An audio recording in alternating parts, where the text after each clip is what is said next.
también en temas internacionales. Hoy Estados Unidos se convirtió en la primera nación en reconocer a Jerusalén como la capital de Israel, con una histórica declaración por parte del presidente de los Estados Unidos de Norteamérica, de Donald Trump, quien calificó este reconocimiento como el inicio de un nuevo abordaje al conflicto entre Israel y Palestina.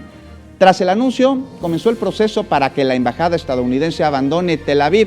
Trump dijo que este nuevo curso de acción es lo mejor para los intereses de Estados Unidos y la búsqueda de la paz entre Israel y los palestinos, y aseguró que él mismo va a permitir avanzar en el proceso de paz, a pesar de que la mayoría de los estados árabes, además de Francia y Reino Unido, expresaron su oposición al anuncio.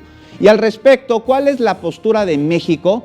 Mire, la Cancillería mexicana informó que mantendrá su embajada en Tel Aviv y reafirmó que nuestro país va a continuar con una relación estrecha y amistosa con Israel.